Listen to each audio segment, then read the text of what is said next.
Welcome to Houston with a Problem. We have a special guest, Rosa Tawil, today.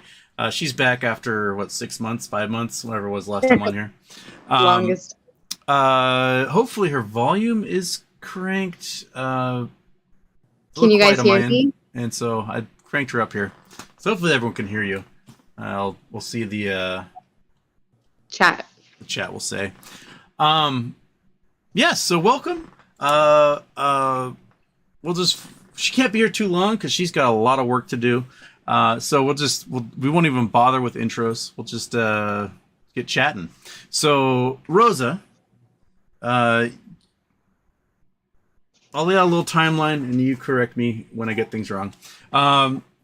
You filed for an emergency injunction originally, and that was Yes. in December.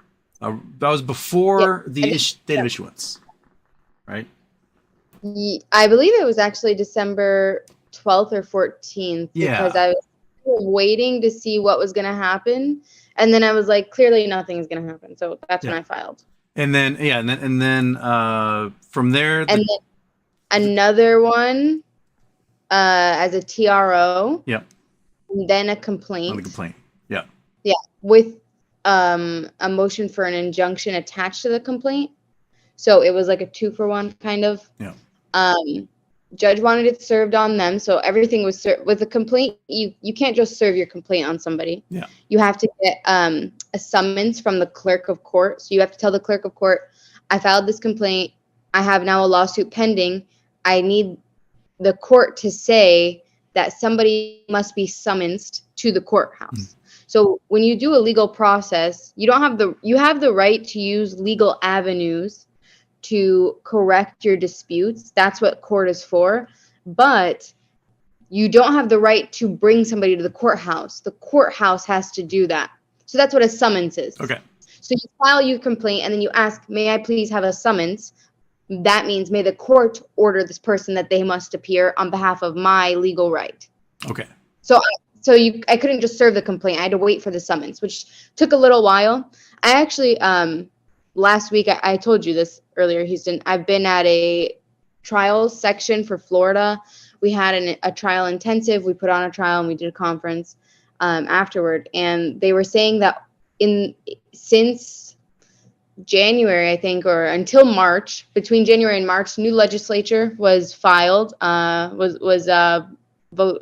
implemented in the state of Florida for something called tort reform, Hmm. which changed how much money people can get, how much they can sue insurance companies for, et cetera, et cetera.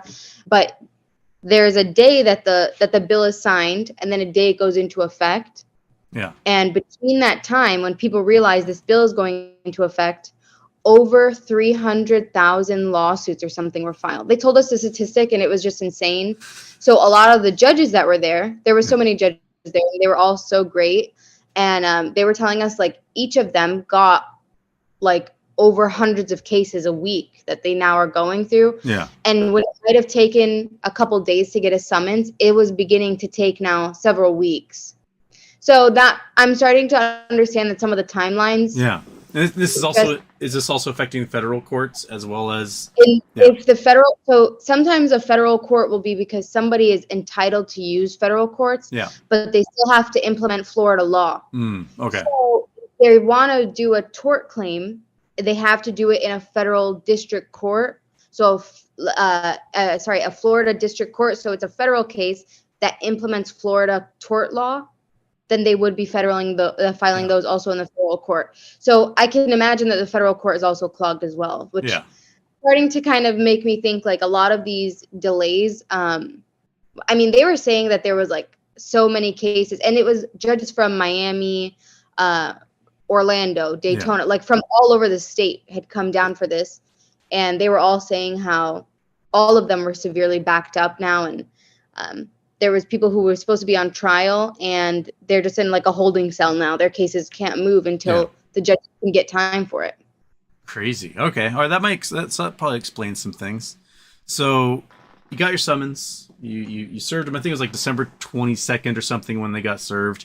Yeah. And then January 9th is when they filed not necessarily the response, but it was like a motion to dismiss or something.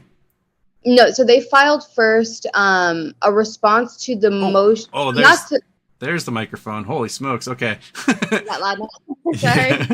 They filed a response to the preliminary injunction, not an answer to the complaint. Yeah. So like I said, it was a 2-for-1. So I filed a complaint with a motion in it for the preliminary injunction. Sorry, I'm trying to make it seem. Yeah. But they filed an answer to the preliminary injunction and said we reserve our right to answer the complaint because they filed a motion to dismiss the complaint so they would never have to answer. Yeah. So then they filed a motion to dismiss. I filed a response. And if you want to amend your complaint, you can usually do it on your own within 14 days. Yeah. And you don't have to ask the court. But if you ask the court to amend your complaint, the standard is usually the court will do it unless it's going to like aggrieve the opposing party or like it's so unreasonable, right? But I didn't think it was very unreasonable.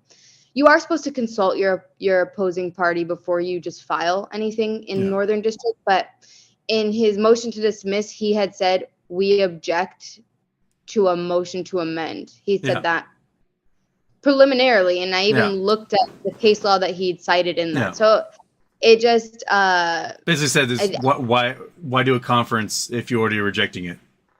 Yeah, I was also out of the country. But beyond that, he had already indicated and he put it in a filing. So there's no way for him to backpedal on that, right? You filed it. I object. Okay, well, now I'm filing to the court and it's an opposed motion. Yes, that's correct. And I'm filing it to the court, but I never indicated that it was unopposed. And he had already indicated in a filing before the court that he objected. So I thought that was a little bit silly, but I also think like some judges really care about, especially in federal court, the local rules are very important to them. So I think he was just making his point that respect for the local rules, which is fine. It's his point to make, so whatever. But that's why I didn't really do that. I was out of the country. I filed it at like 10 p.m. my time there. I don't even know what time it was here. And I mean, he had already objected to it. So I knew that he was not going to change that objection. And I just wanted to file it because that new case law had just been passed in the Supreme Court. That had basically did a clawback on absolute immunities and immunities from suit.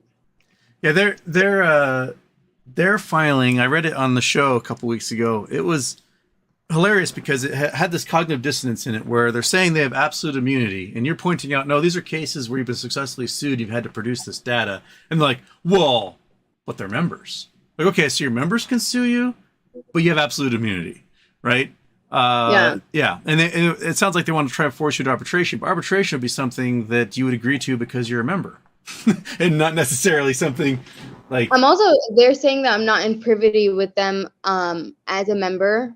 Well, those are the people who are members. They're the ones that make those arbitration agreements. I have no such agreement. Exactly. I've never agreed to arbitration, never agreed to mediation. I'm not under contract with them.